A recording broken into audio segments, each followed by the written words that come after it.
President Johnson is respectful of the traditions of the presidency, and he understands the compelling need for restraint in the use of the greatest power ever assembled by man.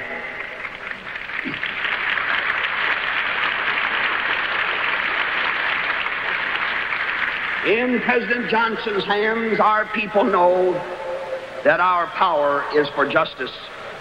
In his hands, our people know that our power is for peace.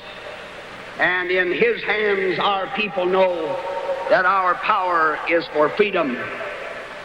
President Johnson has helped to make the Democratic Party the only truly national party. And this very convention demonstrates our strong and our abiding unity and brotherhood.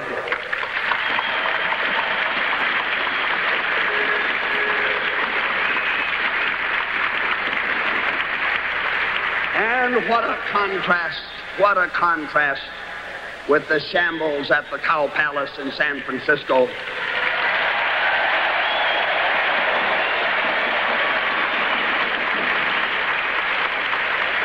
What a contrast with that incredible spectacle of bitterness, of hostility, of personal attack. The American people have seen the contrast. The American people do have a clear choice, and I predict their choice will be Lyndon Johnson in November.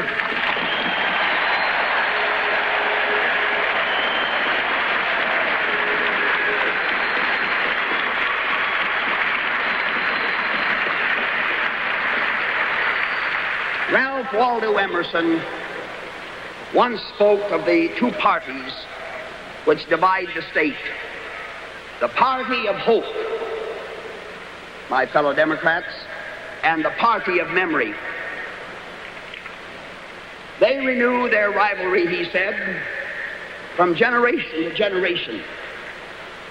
This contest between the party of hope and the party of memory lies at the very heart of this coming campaign.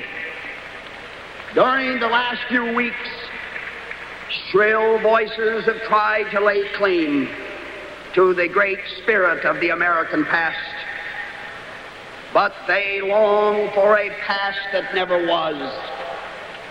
In their recklessness, in their radicalism, they distort the American conservative tradition.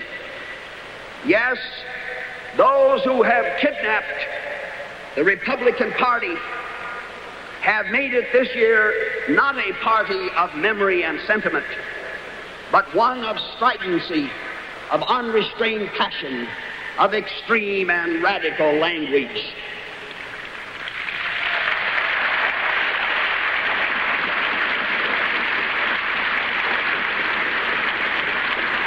And by contrast, which is clear to all, under the leadership of President Lyndon Johnson, the Democratic Party stands today as the champion of great causes, as the party of purpose and conviction, as the party of national unity, and as the party of hope for all of mankind.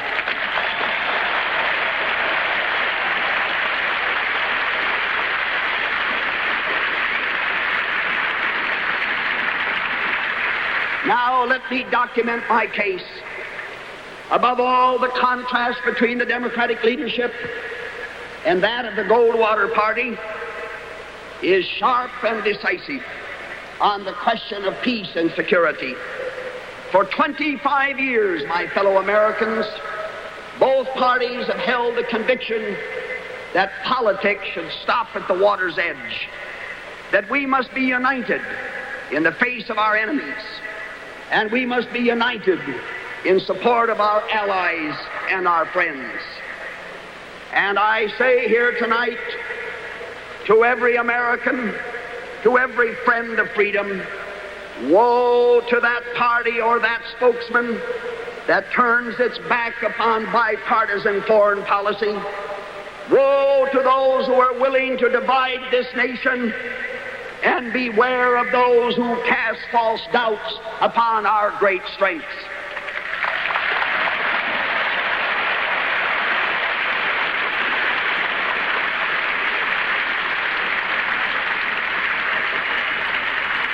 What great problems there are to solve. Problems to control the awesome power of the nuclear age, to strengthen the grand alliance with Europe, to continue the task of building a strong and prosperous and united hemisphere under the Alliance for Progress, to assist our friends in Asia and Africa in preserving their freedom and promoting their progress, and to defend and extend freedom throughout the world. Now, my fellow Americans, these urgent problems demand reasoned solutions, not empty slogans. Childlike answers cannot solve man-sized problems.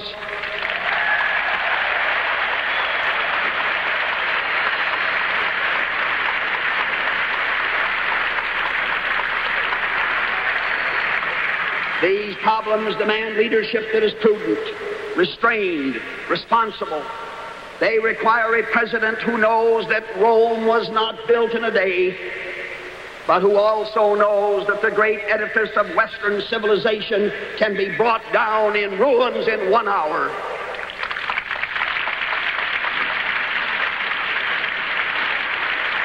The American presidency is not a place for a man who is impetuous at one moment and indecisive the next.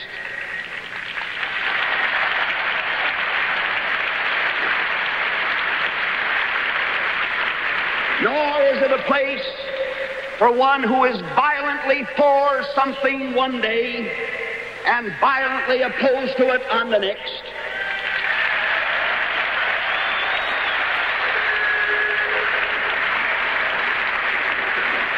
Nor is it an office where statements on matters of major policy are so confusing and so contradictory that neither friend nor foe knows where he stands.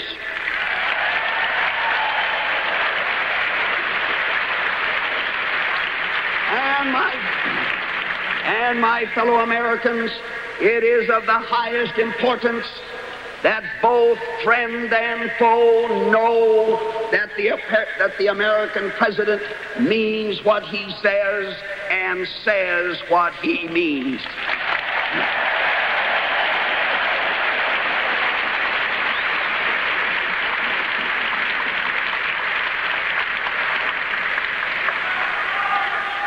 The temporary spokesman of the Republican Party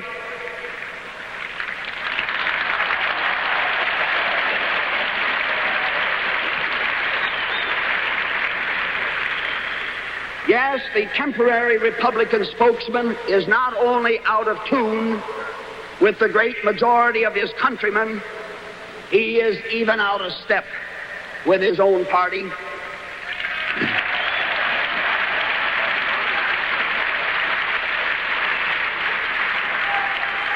In the last 3.5 years, most Democrats and Republicans have agreed on the great decisions our nation has made, but not the Republican spokesman, not Senator Goldwater. He's been facing backward against the mainstream of American history.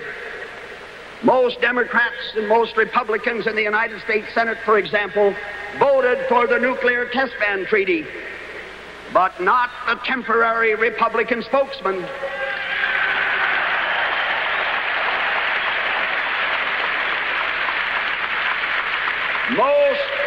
Most Democrats and Republicans in the Senate voted for an $11.5 billion tax cut for American citizens and American business, but not Senator Goldwater.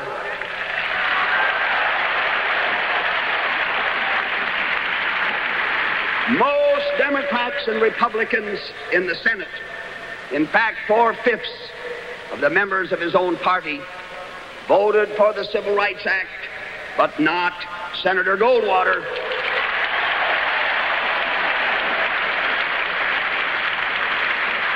Most Democrats and Republicans in the Senate voted for the establishment of the United States Arms Control and Disarmament Agency that seeks to slow down the nuclear arms race among the nations, but not the temporary Republican spokesman.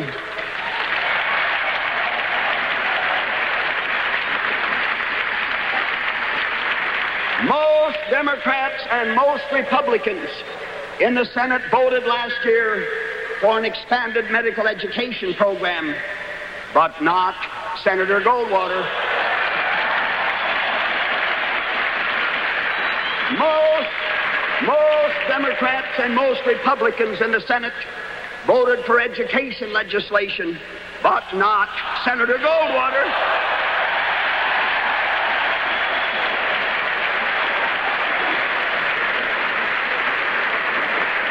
Most Democrats and most Republicans in the Senate voted for the National Defense Education Act, but not the temporary.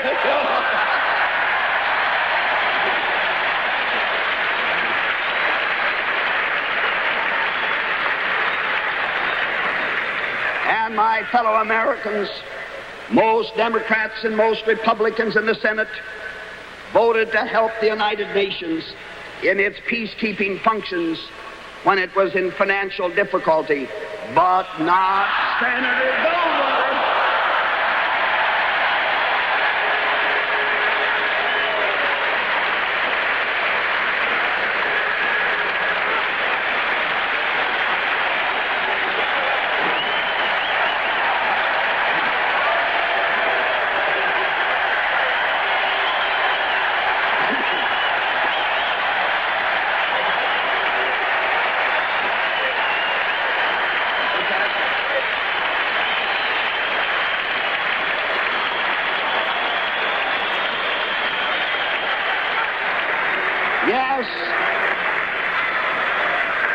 Yes, my fellow Americans, it is a fact that the temporary Republican spokesman is not in the mainstream of his party. In fact, he has not even touched the shore.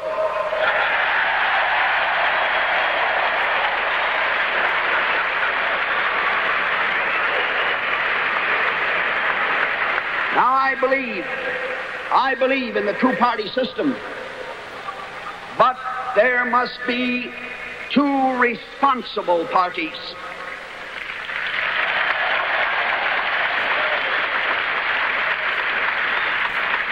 And there must be men who are equipped to lead a great nation as the standard bearers of the two parties.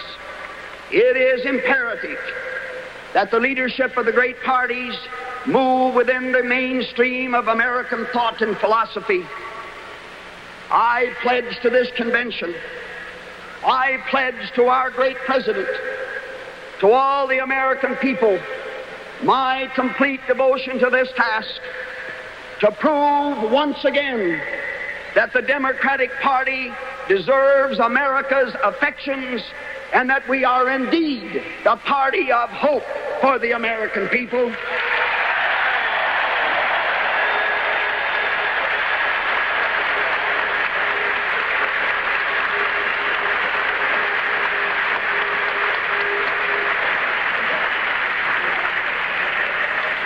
So tonight, let us here and now pledge that the campaign that we will wage will be worthy of our great President Johnson.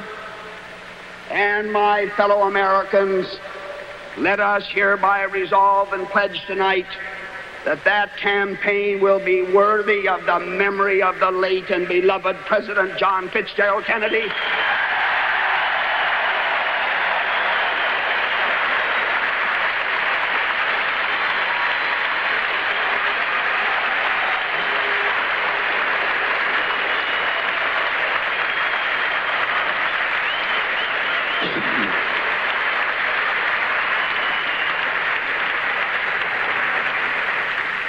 While others may appeal to passions and prejudice and appeal to fear and bitterness, we of the Democratic Party call upon all Americans to join us in making our country a land of opportunity for our young, a home of security and dignity for our elderly, and a place of compassion and care for our afflicted. I say to those responsible and forward-looking Republicans who put our country above their party, and there are thousands of them, we welcome you to the banner of Lyndon Baines Johnson. We welcome your support.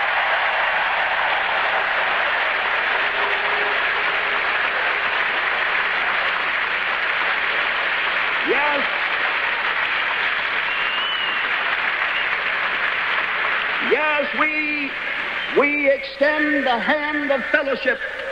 We ask you to join us tonight, for this president, my fellow Americans, is the president of all of the American people.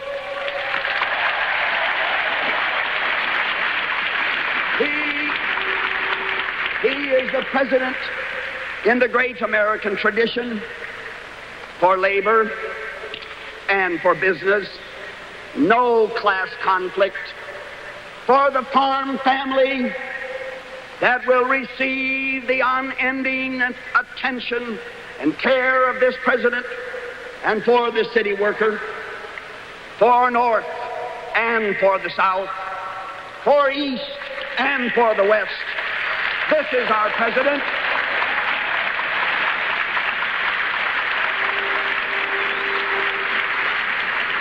President Lyndon Johnson represents, in fact, he is the embodiment of the spirit of national unity, the embodiment of national purpose, the man in whose hands we place our lives, our fortunes, and our sacred honor.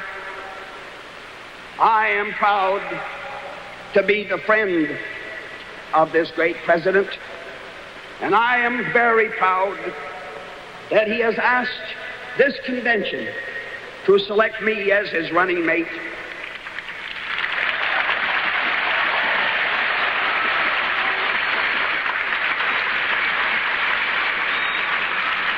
And I ask you, my fellow Americans, I ask you